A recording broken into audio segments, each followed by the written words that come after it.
I'll share with you that my husband is a cancer survivor, and when our son was 1, he was diagnosed with stage 4 colon cancer. It was the craziest year of our life. We had a baby toddler, and he was literally did radiation, chemo, and had 8 surgeries and had an ileostomy bag. It was the craziest time of my life. I was just, what do I do? What do I do? And I went back and forth. And my son, I had been traveling the year before. I traveled 70% of the year, and my son had separation anxiety. So every time I would have to tiptoe away, the door would open. He would wake up screaming. He'd scream when I was getting on the plane. I'd cry because he would be in his car seat reaching for me. And that's one thing you always know. At every core event, you're going to hear some woman share her story. And at every core event, I always say every woman's voice is heard. I felt like sometimes women would suffer in silence. They felt like that they couldn't share with their own community. Instead of like being free and sharing, they would actually keep it to themselves. Aisha. Asha. Asha. Like you go to the dentist. Asha, the I is silent. Asha. Yes. What? Yes. I know it looks like Aisha, favorite wife of Muhammad, but no, it's Asha. Literally, I've been saying Aisha because of then the I. My parents, girl, they were American, trying to name me a name from somewhere else. Yeah, they like Asha, the singer, R&B singer. No. Who's Asha? Asha Raymond. Yes, I heard about. Yes, I have heard about her. Yes, that's how my name. No, Raymond, the celebrity Asha. Yeah. Raymond. Mm-hmm. It's Asha. It's like Tasha without the T. That is interesting. I know, it's misspelled. It's been a good conversation piece my whole life. Oh my gosh. Mm-hmm. That's like something to break the ice, I think, when you, exactly. introducing yourself and somebody looks at your name, like more especially when you go to an event where like you've got a name tag. Exactly. And then somebody says Aisha, you're like, no, it's Asha. I like when people know me when they hear it before they see it, because it if they see it, it messes them up. No, it honestly did. And I thought, oh, I know your name because, it's easy. But how do I pronounce your surname then? Moffet. Okay, so it's as it's written, basically. Yes, that's phonetic. Okay. Yes.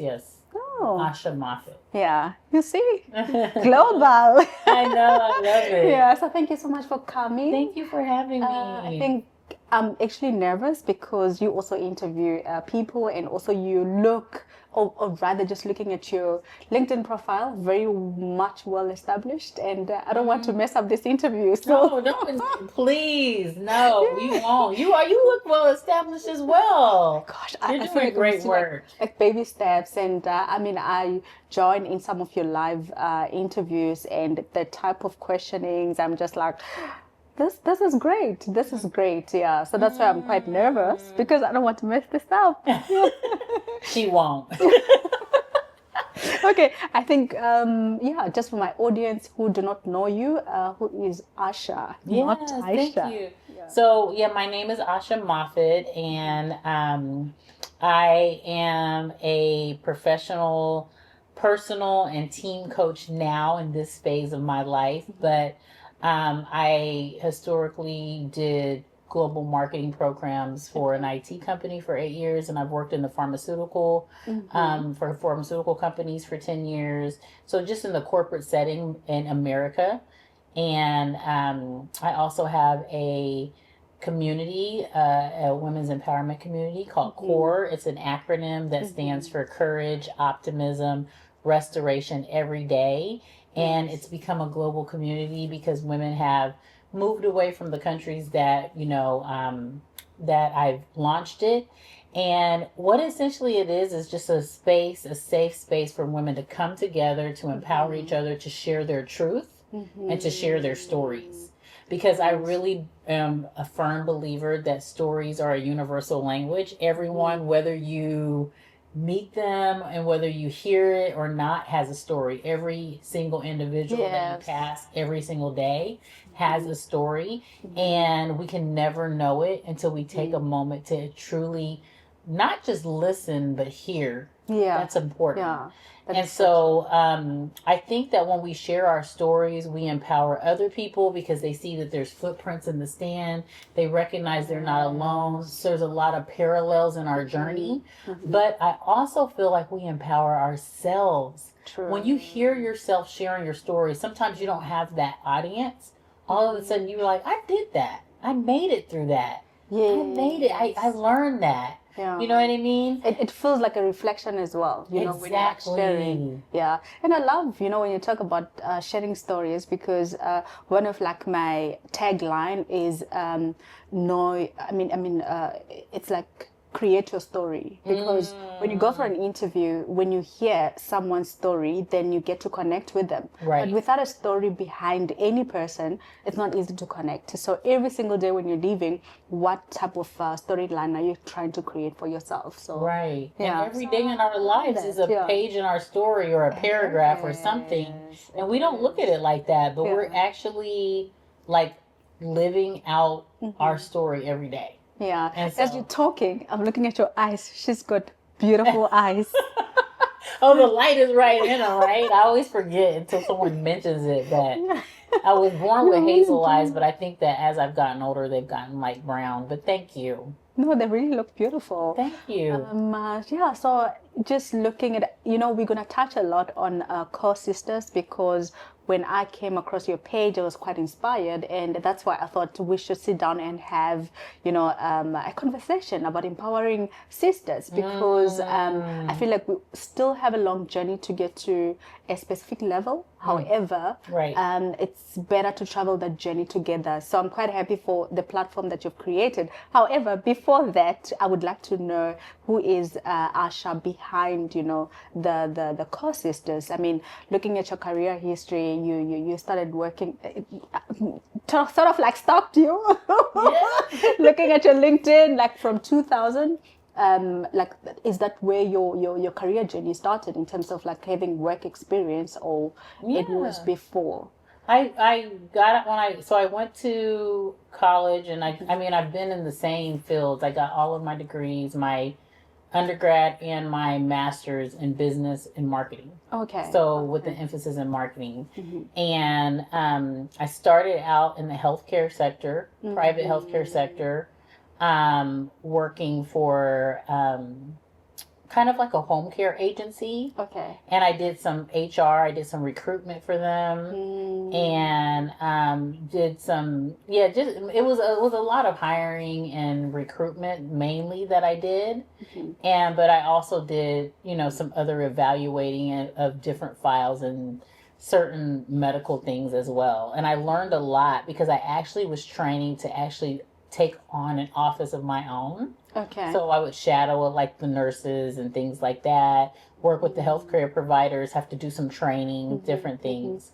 Then I was talking to some people, and they were like, you would do so great, you know, in the pharmaceutical industry. So I left that job and I went for, and I think I can say company names here, but I went to become if you're comfortable with Yes, I am. AstraZeneca Pharmaceuticals. I think people are pretty familiar with AstraZeneca. It's a global company.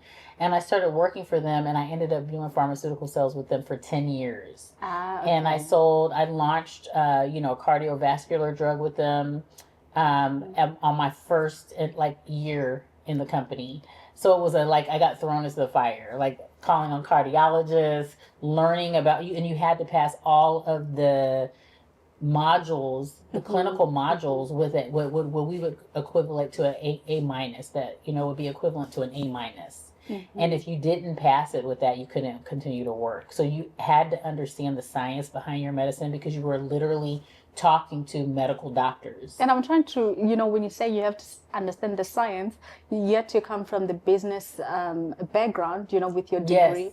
How was that like? Well, you know, the good thing for me, it was really kind of a full circle moment for me. Okay. Because when I actually entered college, I went in pre-med because I wanted to be a pediatrician. Okay. And it was crazy how I ended up into business and marketing, because as I continued to work in the field, I had took a couple of marketing electives and fell in love with marketing, just doing them on the side, not ever thinking that it was going to be my career. And then I thought, oh, I really like business. Let me do hospital management. So I'll still work in a hospital, but I want to work in the business side of a hospital instead of actually being an actual physician. And I did an internship at a hospital, and I said, they do a lot of meeting. It's like I'm like, they're meeting about the meetings. And then I was like, it's just like, I'm not that kind of person to be in, sitting in a boardroom behind closed doors all the time. And I really wanted to be customer facing. I want to be telling my story, which is so funny. With people. Yeah. So I want to talk about a little bit about this, about kind of who we are, because you're asking who I am behind this. Yes. So I really believe who we are tends to inform our path. Everybody has a different story. It may not be like exactly like that, but if you dig deep, I feel like that I was always a storyteller, and I felt like what happened is my path, instead of me walking down my path and saying, and I do love children, and I did want to be a pediatrician for a lot of years, but when I went to this marketing step class, this elective, just to get the credits on the side, it woke something up in me. I'm like, oh my goodness, all these new terms about, building people's brand and, expanding and you're giving voice to your service and your product. And all of a sudden it opened up this whole world to me that I didn't even know. And I realized like, this is really like interesting to me. To other people it'd be boring, And so, I was taking zoology at the same time, and it wasn't near as exciting to me. Even though I know that's a means to an end if you're going to be a physician. Taking it as a module. I was just taking it, So in the U.S. they call it elective. Like you have all of your core classes you have to take. So I was essentially doing a science, main science. So the very next year, that was my freshman year, my sophomore year, I changed over to a business major. And I was like, I still work in the medical field. I will still work around some science. So anyway, fast forward to where we're talking about now, when I got into pharmaceuticals, it was actually a full circle moment for me because I still love the science part of it. So when I had to study pharmacokinetics of my drugs, I actually flourished in that area. Because I had doing it as a postgrad, or because when you're in sales, you're in a more business type of thing. I had to actually have kind of a franchise. I had a territory. I had doctors I had to call on. We had expense reports. We had all of this stuff. There's a business side to it. You're trying to win the business from your competitors. So you have to think about who's your competition. But when you're in front of that doctor, in order to earn credibility, you need to speak science. Because they're trained on medical science terms, and medical terms. And also you needed to talk about the disease state. You just can't talk about the drug. You had to talk about what the drug treats, how it interacts with the body, what the side effects were, and answer questions intelligently. You should be able to, because I know that industry has gotten a rap for being like real Ken and Barbie, and it was really about looking cute and walking into the doctor's office.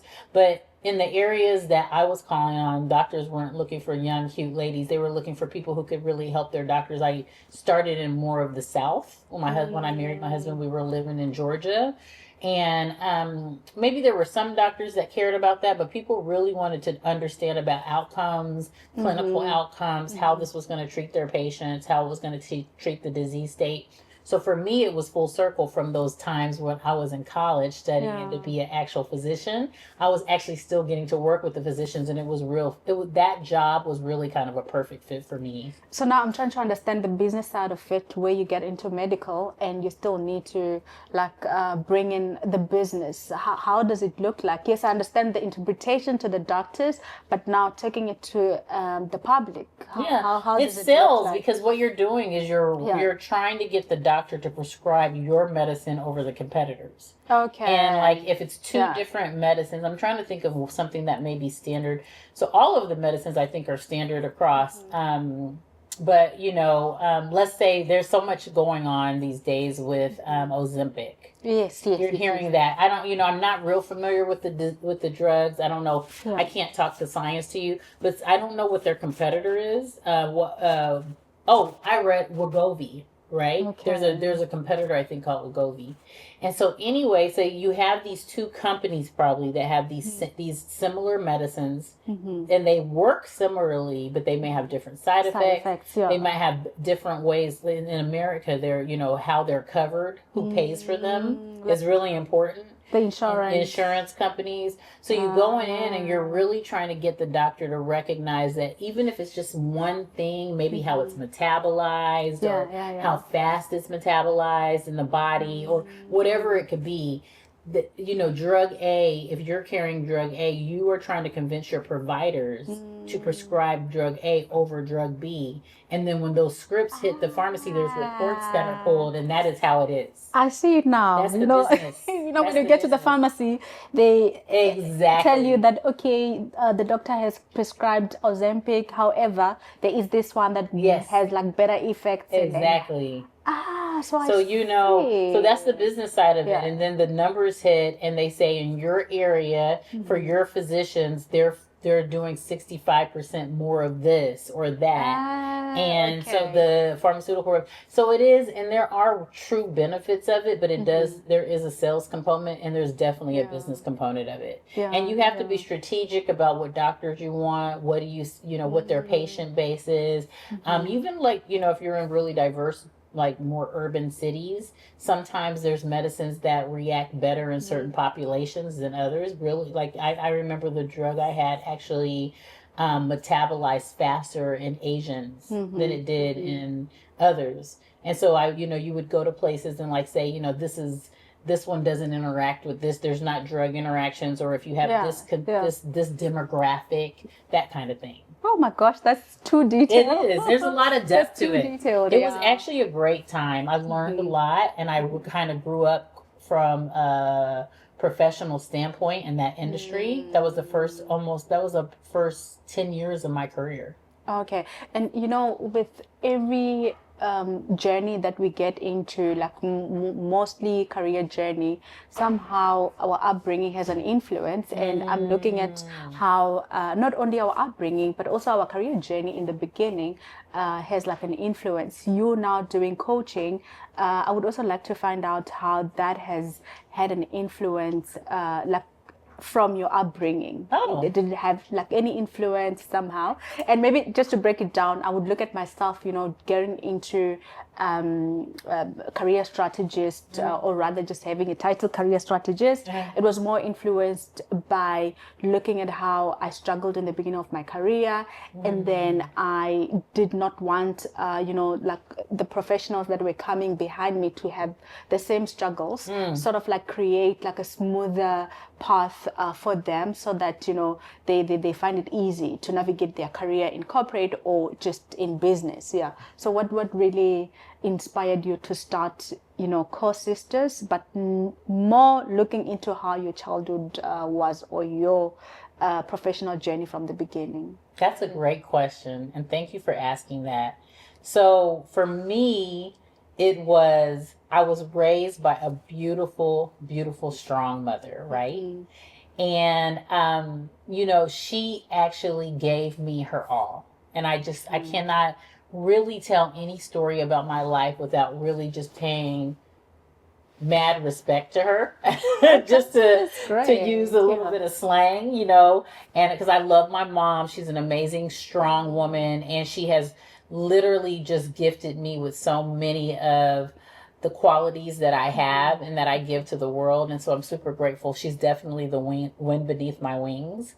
But, you know, there were things in her time that was limited to her. So people couldn't believe it, because my mother was a single mother. She raised her, and my parents got divorced when I was 5. And so for most of my life, she was a single mother. And people couldn't believe, like, my mother didn't have a 4-year degree. She had a 2-year associate's degree, but she actually went to the military for some time. And then she worked her way up in the federal prison systems. She started out as like an accountant technician. And by the time she left, she was like running a whole division. And she had worked in the maximum security and the minimum security. And she had just done so many different jobs and did a lot of on-the-job training. And we never have government assistance or anything, because she was just a hard worker, and she did it like on her own. So she had that tenacity. But she was working, so I was a latchkey kid. And the community around me helped her. I had a beautiful community around her. And I was raised really conservative, Christian. And there were just some conversations that some I just think that she didn't have with me, and some that she just didn't know really what to say. And then some she didn't have any experience. So my mom never really worked in a real like corporate setting. Like when it was time to invest my money, I actually had to call my dad because my mom was like, you know, working in more of a government setting, and they had like a different kind of structure, and she didn't have to buy stocks and bonds and all that stuff. So I was working for a private, you know, funded company, and then I was working for, you know, like a multinational company. So there were just some conversations she didn't have. She told me how to balance a checkbook, and she talked to me, and she gave me all that she had. But when it reached her limit, she was like, you know, you're going to have to find other people to talk to you.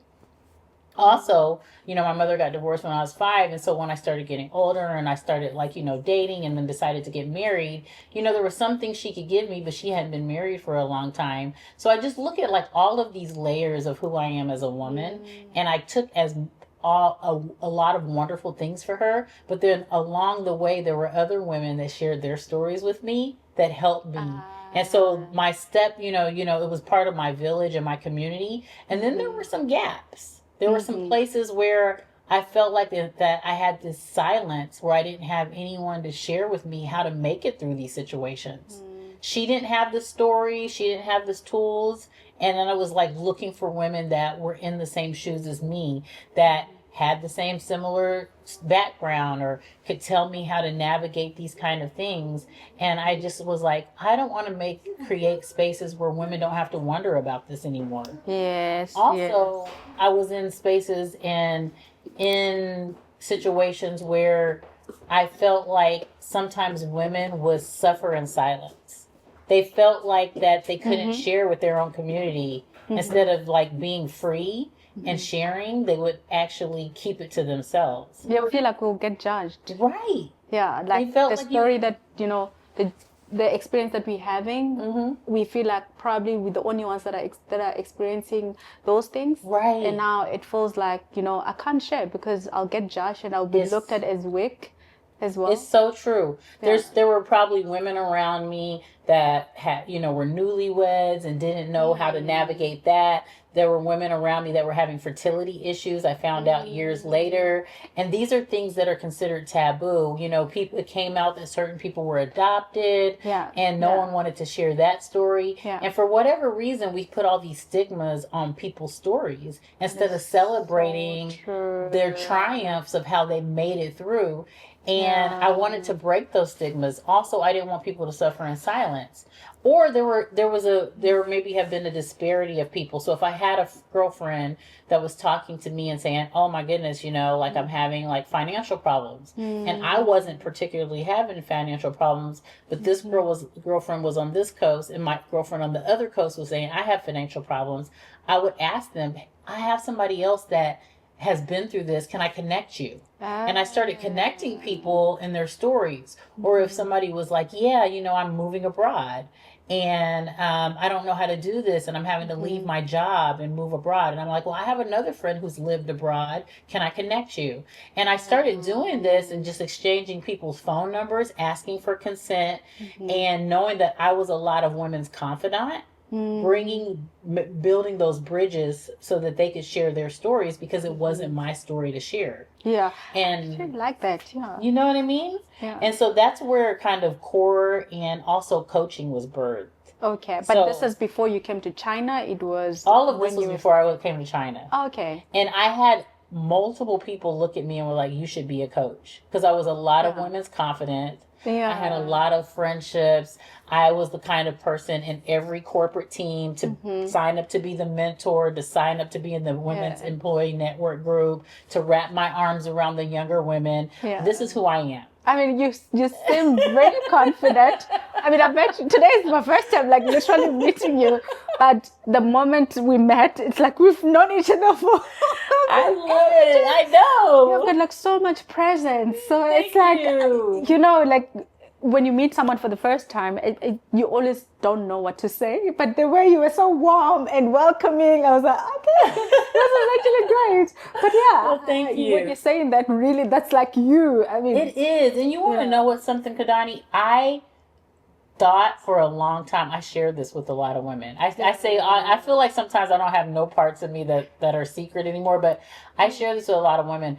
I went a lot of years feeling like I didn't have a gift. So I worked in, I pivoted from pharmaceuticals and I went into IT, and I started in IT sales because I was doing sales, but I ended up finding my way to the marketing department and ended up working in global marketing programs and actually had a team, and we built some phenomenal programs. I'm actually sometimes look on LinkedIn and some of the programs are still going on, and it just warms my heart. I'm sure they've made them much better and iterated on them, but I'm like, I remember when we were in a room like planning, like building that and brainstorming, and to see it like flourishing now years later is great.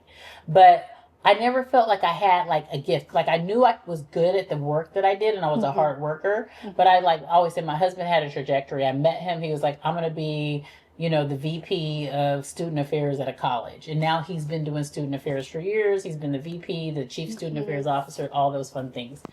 I was like bouncing around doing things, and I would get my performance review, and I would always get really great performance reviews, but it would always be the soft skills that people would mention. And I was doing a lot to increase the bottom line. I was good at my sales. I was good at my programs, but those things would be like maybe fifth or sixth bullets. But like, Asha, she's just, her energy, she keeps the team together. We really, really value kind of her positive outlook. And I really was like, okay, like, I got brains too, And I wanted to ask that because, I speak very soft, and I actually had a colleague who was very bubbly, but she was always overlooked for promotions because they felt like she was not ready to be like in a senior position because of her bubbly personality. It would be mistaken for her being incompetent. And when you are saying that, when I looked at you or when I met you today, I felt like somebody who's very confident. Like when you show up, you know what you want,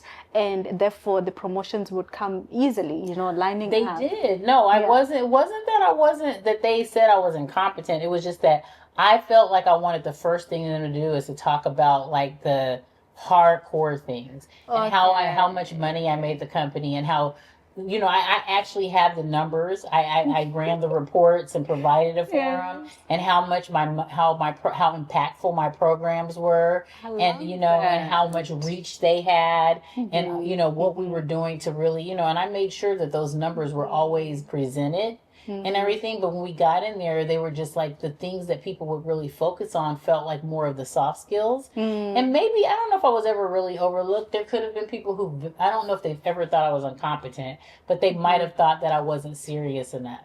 Because my supervisor used to say, Asha has hard conversations with a smile. Or, I crack jokes in the boardroom, what I mean? If we're in meetings and stuff. And it's like, it's part of who I am, you know what I mean? Yeah. She said, when I mean business, I had no problem like getting that done. But I still felt like that even though I was doing these things, I'm like, I didn't feel like that it was a trajectory. That, like I happened upon these skills. I was in marketing, and I felt like there were roles that were created for me because I was always envisioning programs and everything like that. So, I mean, I did really good in my career. And when it was time for me to leave, it was like people were crying. They did not want me to leave. But what ended up happening is my husband one day looked at me and he was like, but that's because you don't realize that you always are wondering about your gift, but that's your gift. Yes, connecting people. It's my word. And you said so many things that I would like to break down. For an example, you getting to your husband knowing what he wants for his career, and now looking at that you are in China. But then at the same time, I still want us to break down having a bubbly personality, which can really be mistaken for being incompetent, that you are just and for me it's more of like having the very speaking, like being soft-spoken, Mm-hmm. and people look at it as maybe I'm not competent enough, maybe I'm shy, maybe I'm not confident, Not bold enough. not bold enough. Yes, because I was once told that maybe you need some fiery in you. And one thing that I never did was to change my personality, but Good for I you. always showed that I'm competent, and showing up in the rooms where I was never invited, but I would invite myself until I was invited. So I would like to also touch on that, like how you then showed the other side, that people should understand that you're also competent. Well, you know what the thing is, I feel like that I was really respected because when I would run a meeting, like I always knew what I was talking about. Okay. And the programs that I ran, I worked cross-functionally. I remember a C-level executive say, when you're at Asha's program, you work for Asha. Because the thing about it is like, even though I would always like joke and have when it came to being on my business and getting the results done, I did that. And I did do that in a bubbly personality, and I did do that with a laugh. I'm opening up every meeting loud, like you're hearing me now. Yes. Very like jokey. Because it was like, this is the thing, I like what you said. I wasn't going to change who I was. Yeah. But I also knew that there's a time and a place for everything. And I think that comes with wisdom and time. Yes, yes. And you need to understand what I need to say and do to make an impact. And I think that just comes with time, understanding the environment that you're in, understanding the people that you're dealing with. And the thing is are you contributing to the conversation? Yeah. You have a seat at the table, and it's like, I'm not just all laughs and giggles. I'm here for business. I do have like the knowledge and the skills, and what I bring into this meeting. Your people were looking to me to understand, to facilitate and understand. So my team was, they did the logistics and everything, but I was the one, like, when people got on the stage for these big conferences, we were the ones building their decks.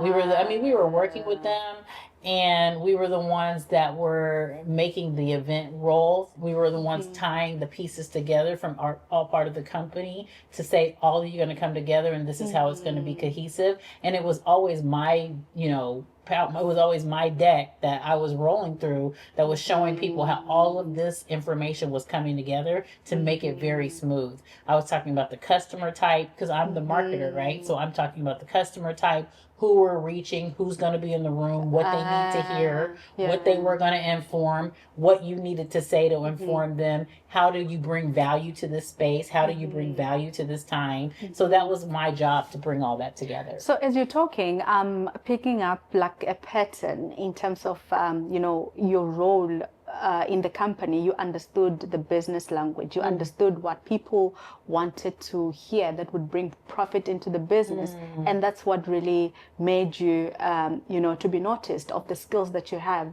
not just like, the bubbly personality that you have.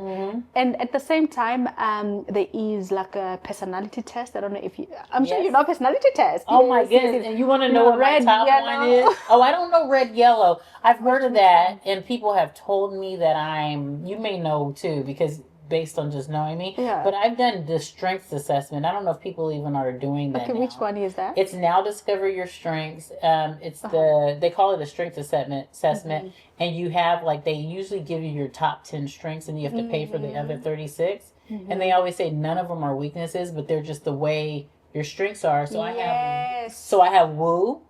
Okay. Which is winning others over, which is the most extroverted strength in the list. Yes. I don't know if I took it now, if I still have it. I feel like that as I get older, I still am an extrovert, but I also have started to value my alone time a little more. And then I have communication, was my number 2, includer, because I am really big at bringing everybody in to the conversation and making sure that everybody's in there. I've taken it twice, belief and connectedness. So I don't believe anything happens by chance. And I think that comes from like my values and my belief system. And then it came out as connectedness. But when you read those 2 values, and what was my positivity? Okay. Was my 5th one. And so 2 times I've taken it, I've had all of the same 4, just that one time belief and connectedness were different in my top 5. And see, the company I was in at the time, would have you wear your top 5 on your badge. Oh my And when you gosh. interview, Yeah. you had to lead with your strengths. Oh, that's great. They were really serious about that. But I've never done the color one. I mean, it's the same results. It's just that they bring it in terms of colors. So you get the results in terms of colors where there's blue, like you are a cold blue, I think more in detail, and then like a detailed person, and then there's like strength that they list. Yellow, where you like sunshine yellow, very soft, but also there's like strength that they list. Okay. And then there's red, and then there's it's red, yellow, blue, and yeah, I forgot green. Yes, but you know, one thing I love about these personality colors, they don't talk about your weaknesses. Yes. They talk about like things that you need a lot of energy to use them. So it's like, for me, if I'm a yellow, you know, I know like being very soft-spoken is something that is like, I can't really run away from. But I know there are some settings where I have to speak louder. So now to pull out my loud voice, it's like takes a lot of energy out of me. So it's like really, yes, that's not your strength. However, you do have it in you. I love that. Yes, because oftentimes we feel like if it's our weakness, then we can't really have that as a strength in some setting. Yeah, we can't channel it. We can channel it, yes. And opposite of you, I actually have the ability to bring it down. Exactly. And I look at now, you know, me, I'm an introvert. I'm an extrovert, although I'm very soft. Right. And when you are surrounded by introverted people, and maybe like you're in a meeting where you want to talk, and you're just like, no, I cannot be the only one talking. It's so hard. I have to make myself be quiet to give other people a chance. And people will look at me and ask the question, and they'll smile at me, and I'm like, I'm not going to answer. And I feel like I always have an answer. Yes, you know, my husband used to tell me that you don't have to have an answer to everything. So now I have to literally channel myself not to talk, and it's so hard, but it's something that I'm embracing now, understanding that you don't have to talk in every meeting. So this is really interesting. Yeah. So I actually, you know, when you're doing the coaching, you can do these like practice coaching. Yes. I coached some people that knew me. And when you coach, do you know you listen a lot? Yeah. You know, when I said I love coaching, counseling, I wanted to be a psychologist. And the more I, you know, get training for coaching, and it's just listening, creating a thinking environment, empowering, you know, through listening. I'm just like, I don't know if this is what I want, but I also love it. Well, you know, and the thing I think that also ties is so how things, once again, going back to my connectedness, yes. I think it's great because it ties into how I really am curious about people's stories and you really partner with your client on a journey, but it's really about what's in them and it's not what's in me. And I am a consultant. So I know how to consult, which there's a lot more talking and consulting. So, but in this case, it's not a consulting thing. You are asking the question and then you're giving space. And in the first, you know, when I was first learning it, I had to learn to give people space because I had to get comfortable with silence. Because you have to let people think because you want them to be introspective and really dig deep. And so now I've gotten to the place where I really enjoy it. And I just want to hear what they're going to find out. I'm curious because you don't know what people are going to say when you ask those questions. Your mind is very clear. But I did it with someone that knew me and they were like, I have never, ever, first of all, heard you be that quiet. If someone would have told me and I didn't see it for myself, I wouldn't have believed it. Oh, you know, one thing that I learned, like to be quiet and also like how coaching works is, what's the name of the book by Nancy Klein? Time to Think. That is a great book. You know, if anyone wants to get into coaching and also just understanding how coaching looks like, you know, creating a thinking environment where you're empowering people to tell their story and find their solutions. It was really through that book, and it really got me into coaching. But now let's talk about co-sisters. Okay. I mean, you spoke about when you were working, you were also doing events, and now I see with co-sisters, you also do have quite a lot of events. I do. I curate workshops. Yeah. And they come to me because it comes from the conversations that I have with different women in my community and in my personal community, not just my core sisters community, or just in life, or if I call back home to my own family, like my actual sisters or my cousins or best friends, and we're talking through life, and you realize there's common themes that run, and then sometimes I throw it out to my community and say, what do you need to talk about? But you know, we've had conversations about grief, because people really feel like grief is just sometimes about physically losing something, but people can grieve stuff that you never can touch, that are so intangible. And I think that it's an important conversation for women to talk about. So I've had grief workshops. We've talked about like the women that have that have paved the way for us, and who have we drew inspiration from, and who do we want to celebrate. We've talked about being parents. We've talked about being wives. There's one that I actually have in my heart to do this year. I think that it's another important one is about forgiveness. Is it the one that's coming up? It's going to be in the fall. We're going to do one on forgiveness, because I'm leaving China for the summer, so I'm going to do some of the ones I've done in China there. But we've done reinvent. One of the ones that I love is reinventing yourself in spaces, and we talk about how we as women need to how we can reinvent ourselves in the spaces and places that we are. I love that topic. Yes. And I love it more because I sort of like had to reinvent myself, the way I show up at work. I'm in engineering. I work with males, and the work that I was doing was also more technical, but I felt like I want to show more corporate, and that would create a space for me for growth, climbing the corporate ladder, to be viewed like in a different manner. And once I started wearing like a corporate girly, and people started like giving me a different respect. And people were telling me that you look so serious at work. I was like, what? It's still me, you know? But it really shifted my mindset as well on how I look at career growth, and also just approaching my career as a whole. So I really love that topic. I love that. Next time I do the topic, I would love for you to come share. Oh yeah, I would love to. Because that's one thing. Every core event, one to three women, at least. It could be one, it could be three, depending on the number that attend, share their story. And it's not long, but just on the topic. And that's one thing. You always know at every core event, you're going to hear some woman share her story. And at every core event, I always say every woman's voice is heard. And not to be nervous about that, because it doesn't mean you're going to have to stand up and present. It could be that you're turning and just sharing with your neighbor. But we want to make sure that everyone has time to speak.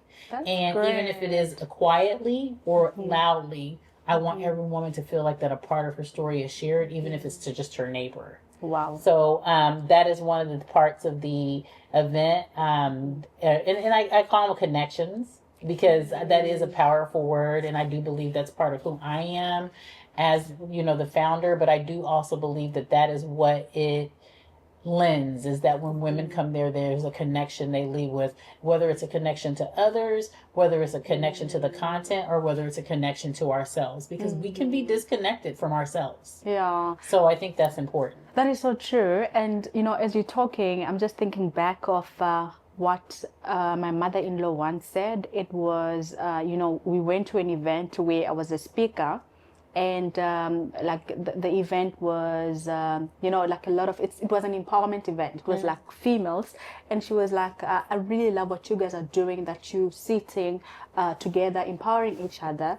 But then at the same time, I still feel like there's a big gap in us taking, what we do outside of, like the office or like corporates, where, we still lack the empowering. From people complain that female leaders are the worst, And I've experienced that as well. I've Okay. been a female leader as well. I've had my fair share, and I did like a 360, feedback Yes. from my team, and it was horrible. Really? Yes, I had to reflect, and I had to do some trainings as well. I had to do like, the inner work, because Wow. every single time they would raise a topic, sometimes I would feel like they're attacking me, not necessarily that they're bringing, the topic that should be resolved. So I'm just trying to also understand if you also do like that type of work where you are working towards fixing that gap that we see with females. Yes, As I well. mean,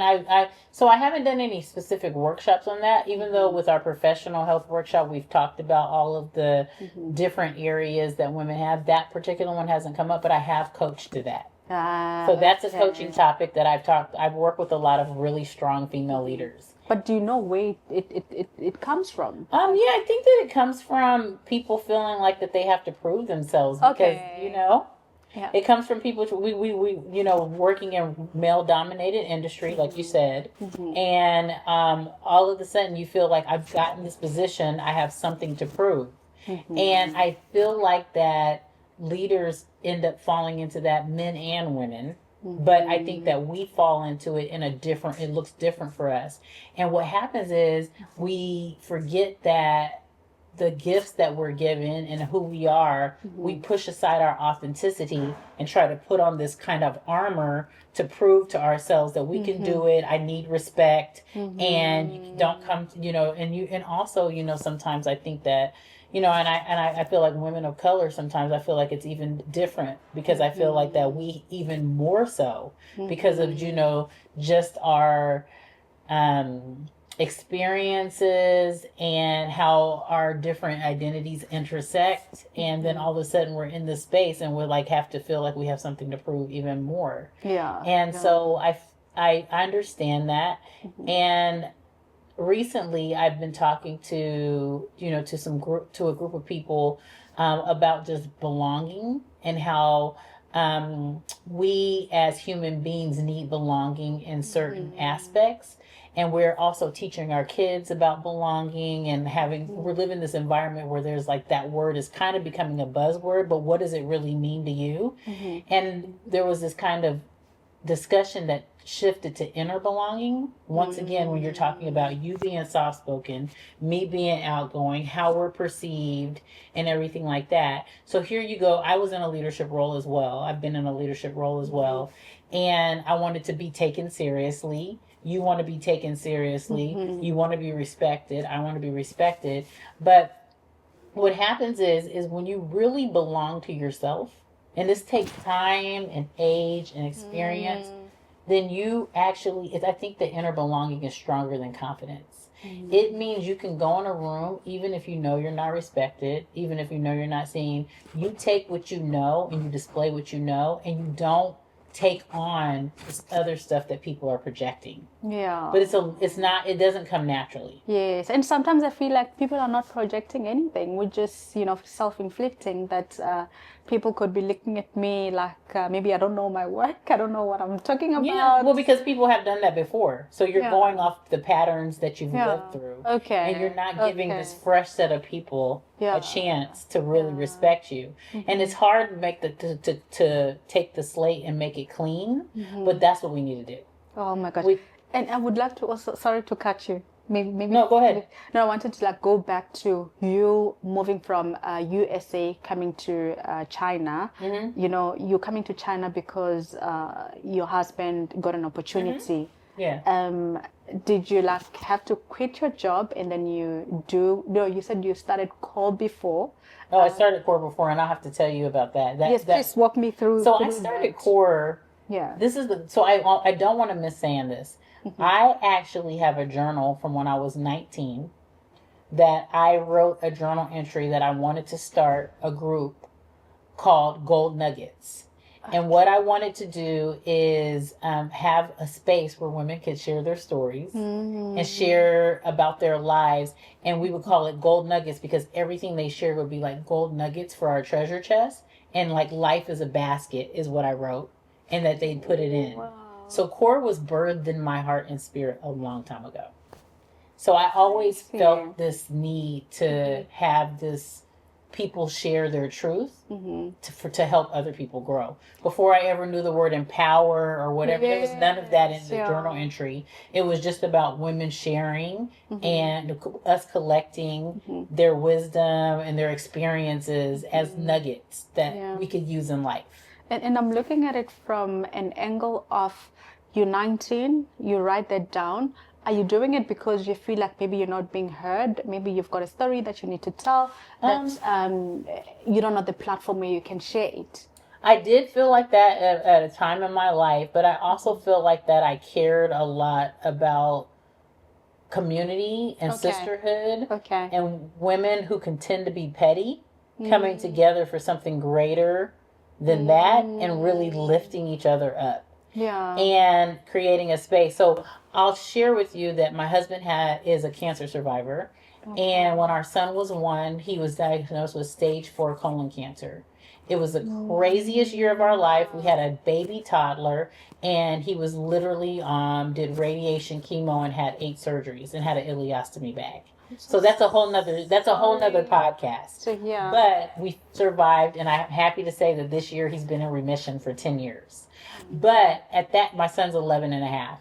But at that time, that was the wildest year of my life. I was working full time. I was a mother. I had a 1-year-old baby. So we just went through this joyous year. And then you get this diagnosis. Like, this is your baby's 1. The first year of their life is the happiest year. Your first child. We only have 1.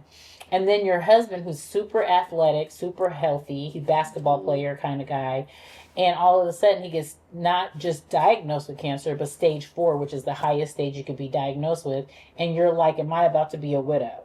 So all of a sudden, your whole world gets turned upside down with one doctor's visit. We were in our 30s. My husband was 35, 36. That's young. Yes.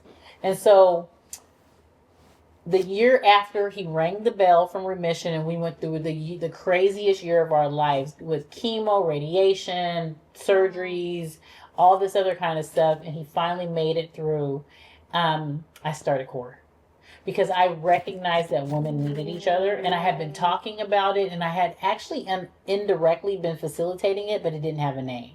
I'd go into cities and I'd get my girlfriends together. When you get together with me for dinner, it's not just like I'm like, okay, everybody, like, take a sticky note. Like, what's been going on? I'm like wanting people to dig deep. Like, I didn't want it to be surface conversation and just catch up. I'm like, let's use this time to really strengthen each other. I want to wrap my arms around you. Somebody's going to cry before we leave here. Like, we are really going to, like, love on each other. This is a safe space, And so I was already kind of doing it, but then I just put legs on it and it just started running. I had 7 of my friends in the state I'm from in Colorado meet in a restaurant. It was my first CORE meeting, and it was 2016, and next year CORE will be 10 years old. Wow. Yeah. I mean, that's like before, we had all this women empowerment. Yeah. I was doing now it a long every time. poster that you see is like a lot of, people doing the same thing of women empowerment. It is. But I also still see something different in what you do. But at the same time, like going through so much. It was a lot. And I worked, and me and my husband were just talking. That year, my group went to Australia. They went to London. They went to Hong Kong. And I had never been to any of those places at the time. And I actually, at the beginning of the year, said, I have a 1-year-old. My husband's fighting cancer. I'll be the feet on the ground, so I'll work here in the U.S. and I forfeited all the travel and all those great places, and I worked from home. And I told my supervisor, I will not miss one of my husband's chemo treatments. So if I have to travel, I did a little bit of travel domestically, but I never left the U.S. that year because my husband at the time when he was doing chemo for almost 4 months of the year, he had to go every other week, and I was right there with him. With your 1-year-old. Well, yeah, and we had childcare because he couldn't go in, but I had childcare with my 1-year-old. But I also did, and then when I did travel, I took my 1-year-old with me. That's a whole nother story about me being in corporate. For the first 2 years of my child's life, he traveled almost everywhere with me. So if you don't think you can do it, so sorry you can do it, because I did a year where my husband was fighting cancer and I had a 1-year-old, and I would walk into rooms and people wouldn't even know my baby was in the hotel. Yes. Wow. So one time I got into a rental car with my colleague, and he goes, "Is Khalil here?" And I said, Were you "What made you ask breastfeeding? that?" He goes, "There's a baby blanket in the back. I forgot to move it." And I had Oh. taken him at 5 a.m. to my friend's nanny. Oh my gosh. And so I just felt like that I wanted my baby with me. And so I would go a day early, or I would stay, I would go a day early, and I would usually leave a day later. And I would, sometimes they would know, oh, Asha's mom's here and she's in the hotel and she has her baby, especially when he was an infant. But as he got older, I would travel with him, and I wouldn't travel with anyone. I would travel separately on a separate flight, and I would bring him with me. And is then that the decision that you took to say, I'm done with corporate, I'll focus more on professional coaching in a way? That's a good question. I didn't leave corporate until he was later. He was like 4. Okay. And I left, and you asked about, so I want to full circle so we don't lose your question. Yes. I left corporate a year before we even knew we were moving to China, because my company merged, and because my role, and there was a dual role with the other company. You know, if anyone's familiar with mergers. And I actually felt like that I said God alley-ooped me. I got called into a room with some very teary-eyed people, and they said, something's happened and we can't believe it. And we told them that you can't touch Asha, but it's out of our control, and there's a duplicate role. So you can stay, but you can be an individual contributor, but you'll lose I lost my team. No. And in that time, when I lost my team, they said, but you can stay as an individual contributor, but because your role got eliminated, you can get a severance package. But I had 3 days to decide. It was like I think they said they talked to me on a Tuesday, and I had to let them know by Friday. It was the craziest time of my life. I was just, what do I do? What do I do? And I went back and forth. And my son, I had been traveling the year before. I had traveled 70% of the year. And my son had separation anxiety. So every time I would have to tiptoe away, the door would open. He would wake up screaming. He'd scream when I was getting on the plane. I'd cry because he would be in his car seat reaching for me. And so finally, when Friday came, I don't even know how I did it, because I had projects that were still underway. It's nothing that I would ever do to just walk away. I felt like that it was my opportunity, and I made a decision, and I walked away from my corporate job. I felt like that it was in my heart. I just don't know if that didn't happen, if I ever could have did it. Oh my gosh. I mean, when people talk about leaving like corporate job just like that, it really scares I mean, like me. 6-figure salary corporate job. No. Yes. Like And walking away, and started my own business, started doing consulting, and walked away from my job, and was like, 1 week I was on planes in a business suit in a boardroom working with C-level executives. The next week I have to always tell the story. The next week I was sitting in a pre-K room with my son painting posters for Dr. Seuss. that's when he was diagnosed with. No, I'm just saying. No, Okay. This is a couple years before. This is a couple years after. I stayed with my company after my husband got remission. Yeah. So this is when my son was 4. But I'm like saying, when I made this decision, when this merger happened and I walked away, it was like, I was like, 5 a.m. on my laptop, getting reports in, meeting deadlines. And then everything just stopped, and I had to turn my computer in, and I had to whatever, I took what I needed off the drives and left what I needed, and like let people know, I'm leaving. And then the next week I'm in my son's pre-K, like I have all this time. Yeah. And I'm trying to, like, I've got so many questions with what you just said. Like, firstly, how do you build resilience where you've gone through, your family not being well, and then now the job? Like, how do you build resilience? And also, how's your faith?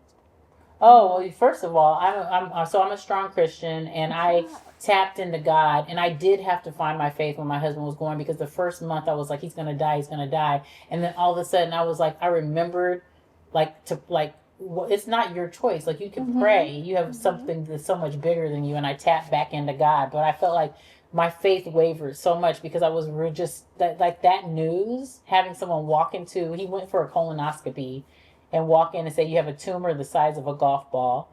We touched it with the scope, and you're definitely cancerous. And I was the only one. The doctor was talking to both of us, and I have never had tears come from me so quickly. Like, I don't even remember when it started. Like, I was sobbing. And you Like, thought you were losing him. well, yeah, because it was like we're sitting in the room laughing and joking and like waiting for the doctor, and then all of a sudden he comes in and says, Oh my gosh. it's Yeah. like in a moment your whole life changes. And my husband, who is a really strong man of faith, says, this is what he chose for me.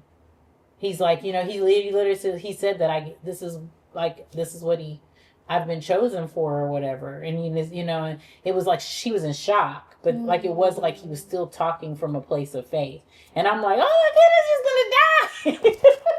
And I was like, where is my faith? I'm supposed to be supporting him. He's the one that was hearing the news. But anyway, that's neither here nor there. I did support him really strong during the journey.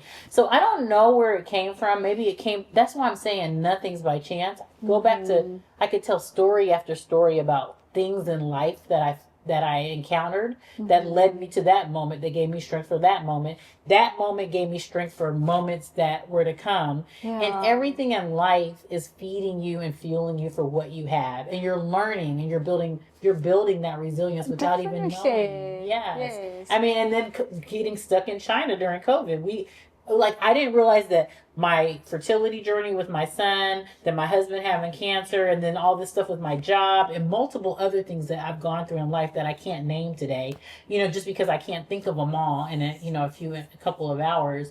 But that all of this stuff led me to, when we were here, my girlfriend's like, you and Raphael are just like you guys are just flowing. And she's like, you're like my flight attendant. I keep my eye on you, and you're like, I'm waiting for you to break down. But as long as you don't break down, because we're stuck in China and we can't, we couldn't leave. And we could if we wanted to quarantine for a month, but we all were choosing not to quarantine, right? Yes. And so we were all here, and I'm building community and I'm living life. And I'm like, you know what? Because I've been through worse, or we're going to be okay, or we have each other. I don't know. It was just like one of those things where me and Raphael are like, we don't know how we did it, but we didn't go through it begrudgingly. And as you're talking, I'm also, oh my gosh, there's just a lot that's going through my mind. That's why I keep saying as you're talking. No, like honestly, I'm like really I keep saying why you did call, because I remember when I had my miscarriage, you plan pregnancy, celebrating that you're pregnant. Yes. And then the next thing, boom, you miscarry. And then when I had friends coming in to visit me and they were telling me that, I also had a miscarriage. I was like, what? Nobody. We've been like same. Yes, we've hung up so many times, but I never knew that you went through this experience. So now I see the main purpose of call, and for me, I think that's like really a brilliant platform that you've created. Thank you. A lot of us women are creating more of like women empowerment, where it's all about career. Yeah, which is perfect. Now I love this side where it's like really coming in, telling stories, relatable stories, and finding yourself as well. Which is huge. So, you do find yourself, even if you don't know. So the two things I wanted to touch on about core. One is that part about me starting it and wanting women to just really have this like community to share. And then I didn't know it was going to go global. So my husband and I got stuck in Malaysia, and I started it there. So now we have like a small group in Malaysia. Some of those ladies moved away. So they're one of them in Scotland, one of them, people are spread out. Then during COVID, it actually ended up being this beautiful, like it blossomed into this beautiful thing. And there were like so many women that partook in it. We were down in South China, and now they're scattered all over the world, and they're like, we need to do core here, we need to do core there. And there's like someone that wants me to start it in Taiwan. There's someone in Tokyo that wants me to start it. There's people in Africa that want to start it, different parts of Africa. And so the thing is now that's why it's a global community, not because I've been around the globe, but because I started it in Malaysia and here, and then when people disperse, now there's core sisters all over the globe. Yes, because when I look at people or professionals or people that are attending core, it's like people from different parts of the world. So it's like bringing in that different experiences from different parts of the world. And I also wanted to touch on you working in South Africa, or rather studying in South Africa? Oh my gosh, there's just a lot. You know what? The thing is that actually, and I mean that really was just a great time. I was working in pharmaceuticals, and it was during my master's degree, and I had this opportunity to do a study abroad, and it was my first time leaving the country, and I was in my 20s. And I went there, and it was great. I studied it as an emerging economy as part of an international business class. And you know, your beautiful country, you know, just post apartheid, how, you know, corporations were investing in the communities, what they were doing at the time. There was like, it was like toward the time where it was like, there was like AIDS epidemic, and they were looking at like, we went into like so That's many when hospitals. you were. Yeah, it was 2008, girl. I remember going into a hospice and seeing like the women there that were suffering from HIV, and leaving and seeing all the little gold leaves on the trees of the babies that were born and didn't make it, and we left crying. I remember the poverty, and there were a lot of like disparity as far as children and their education. And we were going into like Coca-Cola, we went into the South African Stock Exchange. I went into a gold mine, I went into a diamond mine. I saw how that so many people were trying to invest in the country. We would have to do like little video like grams and stuff like that, like our own little podcast afterwards every day, and talk about what we learned. And it was just like, this country is really rich in resources, and it was during that time where everybody wanted a piece of South Africa. Yes. But also the beauty of going to Robben Island and hearing the story of Nelson Mandela and the other prisoners there, and how some of them were treated during that time, and the story. But then looking at the banner where it's called A Place of Togetherness, and our tour guide was an ex-inmate, and just the beauty and the strength and forgiveness and restoration, and how, you know, Nelson Mandela made that choice to do that. And that's why someplace that was like probably the darkest place that he ever lived, and had some of the darkest days of his life, became a place of celebration. Because you know, it was a time where the country, you know, was, you know, doing away with that. And I remember going to the apartheid museum and going, and we're getting the cards, and we're splitting up, and we're seeing how it was to be segregated. It was just such a beautiful, life-changing experience for me. And also being there and just seeing the diversity there, and feeling like everyone I knew, I felt like I saw a face that looked like them. I hear that, like, you know, with African Americans, when they go to South Africa or Africa, there's like some parts of them that, you know, feel so connected. I don't know, is that how you felt as well? I felt so connected. I've been to North and South Africa. Me and my husband chaperoned a group of students to Egypt, and people don't realize that Egypt is part of Africa. Yeah, it is. But and there's such a rich history there, and so we did that, and then 2 years later I was in South Africa, and both times there was something that made, because we did like, you know, like in Egypt we did like a river trip on the Nile, and just learning the history, and just realizing what a strong and capable people we actually derive from, you know. And I don't even know what part of Africa like our ancestors are from, my husband or I. But when I went to South Africa, I was calling my husband like every day, like, you have to come. And he still has never been, and I want to take him and my son. Now I have all these friends. I have friends I have South African, Afrikaans. I have so many friends. You've got me now. I have you now, girl. And I'm like, now I'm like, I love this. It's beautiful. And I still have such a love for that country. Like, that time changed me and opened my eyes up in such a beautiful way. And I did feel very connected. And very, really like hopeful for just even like not even being truly ingrained in the story, just for that country and what it's capable of. I mean, there's a lot of potential. Unfortunately, I know it ebbs and flows because of the government, but yeah. So as we're about to wrap up, you know, I would also just want to also touch on you having traveled to different parts of the world. Is it what gives you the courage to connect with people easily that are coming from, you know, different countries? Because I look at co-sisters here in China, you see people from different countries. Like, what gives you that courage? And also in terms of making business out of it, like how do you monetize, you know? So the first part, how do I connect with people? I'll just tell you that Here now in my 40s, I recognize that that's my gift. So it isn't about just traveling. I think at one point here in China, when we couldn't leave, I looked around at my group of friends sitting at a table. We were doing a brunch from all these different parts of the world. We had someone there from France, Turkey, Africa. There was someone Filipino American. There was, I was African American. And I said to them in that moment, I said, I want to say something. I said, I don't know how this is going to turn out. And if I never ever see any of your countries, I got friends from Taiwan, which I have been to, I said, if I never ever go to any of your countries, I feel like I've traveled there through you. And I really do care enough about people's stories and connecting with people and loving people where they are, who they are without even knowing, and just wanting to be connected to the right people and good people, no matter who they are, that I feel like I don't meet a stranger. And I do believe that everyone is innocent until proven guilty. And I meet a person with a smile and give people respect. So I believe that that's a gift.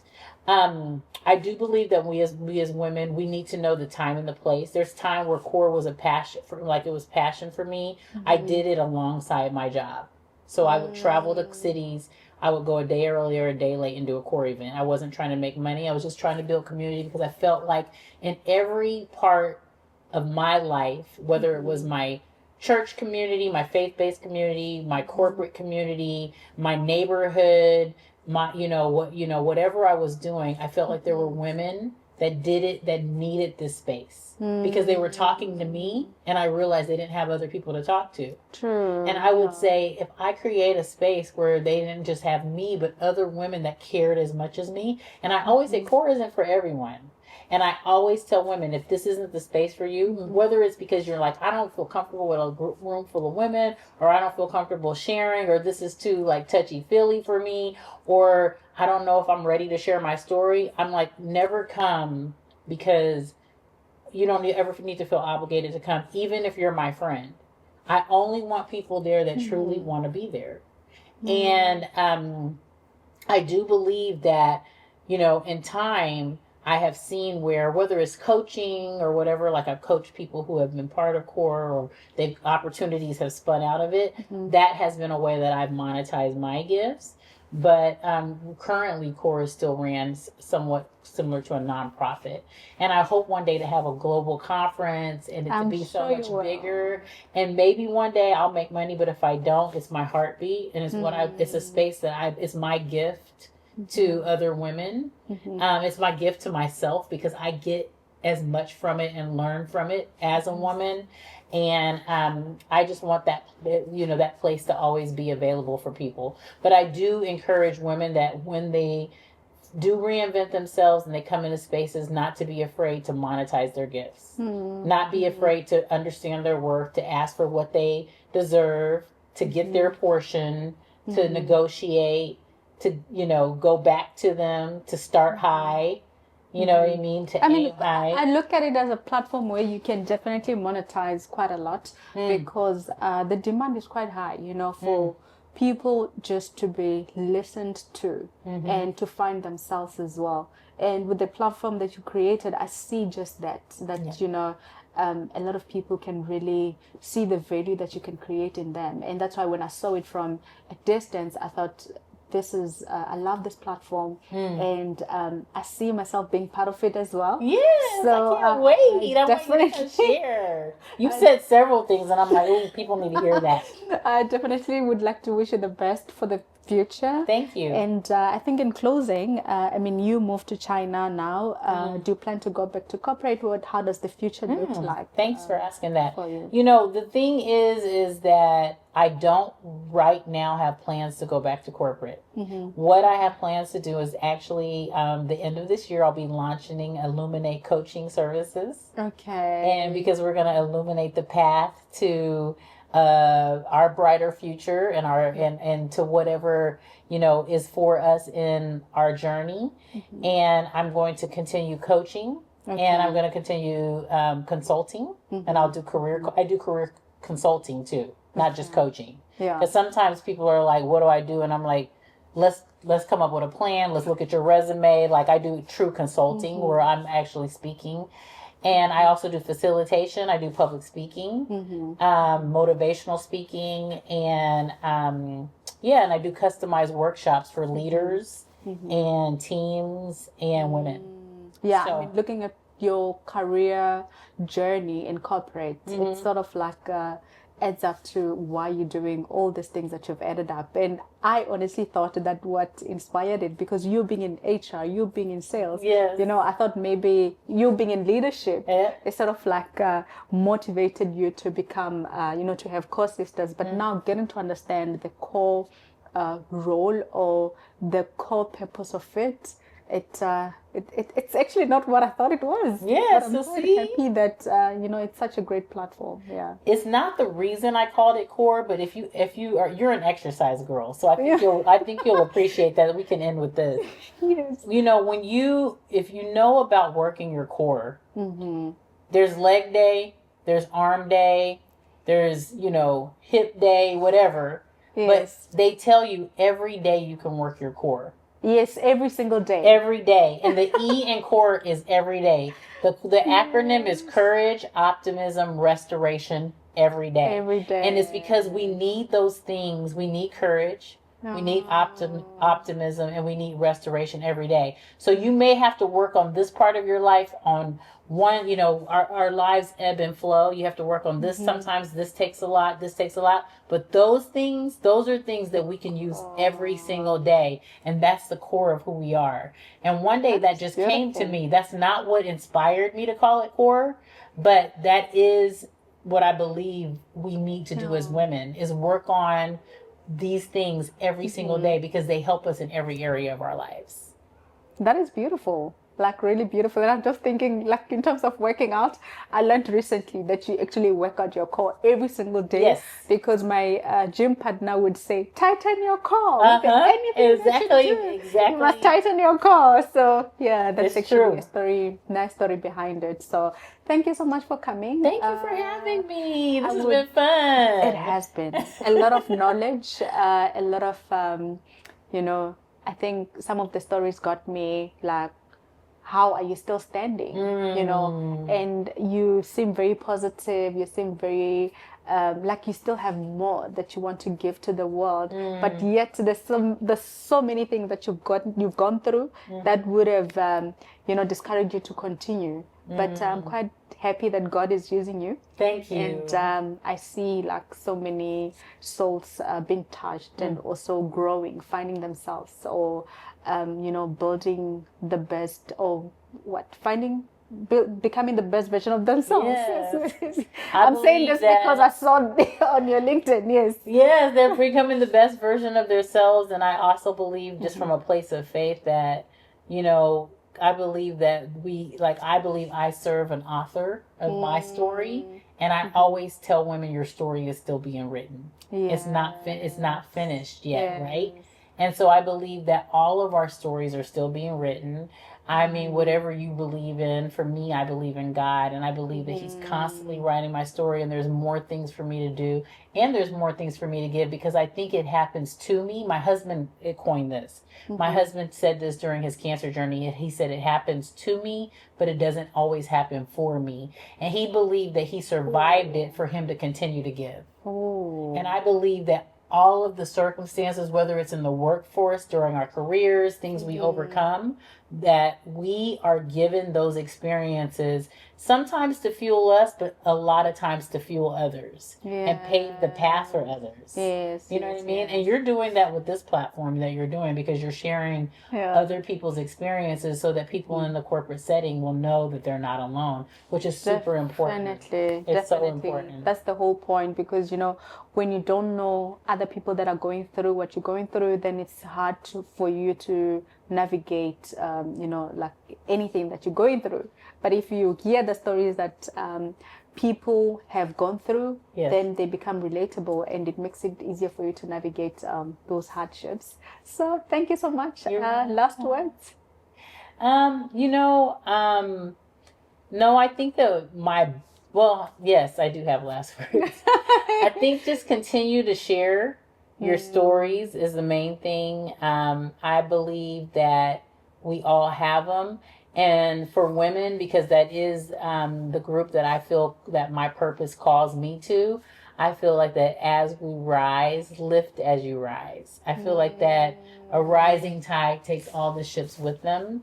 And so, reach behind you and bring people forward with you, reach ahead of you and pull from the wisdom of people that have gone before, but we're all on the same path.